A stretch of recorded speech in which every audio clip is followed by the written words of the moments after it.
विचार यात्रा में आज बात युद्ध की। रामधारी सिंह दिनकर, नागार्जुन और भगत सिंह के विचारों की रोशनी में।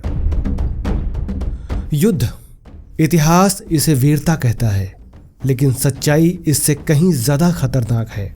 कवि इसे त्रासदी कहते हैं और क्रांतिकारी इसे शोषण का औजार।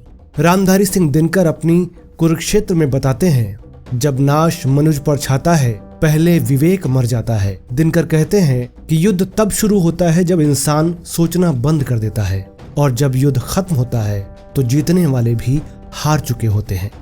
नागार्जुन पूछते हैं, युद्ध होता ही क्यों है?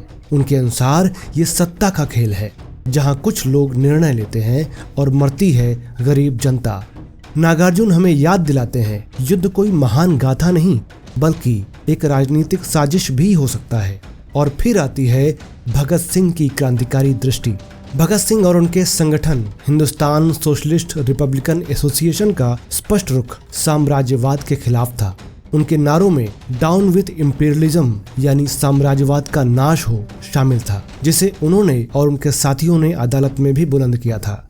उनके विचारों में यह साफ था कि असली संघर्ष शोषण और अन्याय की पूरी व्यवस्था से है। भगत सिंह सिर्फ युद्ध की त्रासदी या राजनीति नहीं, बल्कि उसकी जड़ पर प्रहार करते हैं। उनके लिए युद्ध सिर्फ देशों के बीच की लड़ाई नहीं था, बल्कि ये एक ऐसी व्यवस्था की अनिवार्य पैदाइश था जो कमजोरों का शोषण करती है। वे कहते हैं कि वे हमें मार सकते हैं, लेकिन हमारे विचारों को नहीं। उनका यही विचार था कि असली लड़ाई इंसान बनाम इंसान नहीं, बल्कि इंसान बनाम शोषण है। रामधारी सिंह दिनकर कहते हैं, युद्ध के बाद सोचो।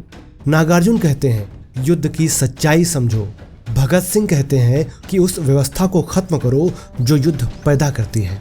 तो अगली बार जब युद्ध शब्द सुनो तो सिर्फ बंदूकें मत देखो, उनके पीछे छिपी राजनीति देखो और आवाज बुलंद करके सबसे कहो कि युद्धों का अंत चाहते हो तो अपने देश और पूरे संसार से शोषण पर आधारित वर्तमान समाज व्यवस्था को खत्म करके बराबरी और इंसानियत पर आधारित व्यवस्था यानी समाजवाद को स्थापित करने के काम में पूरी शिद्दत से लग जाओ।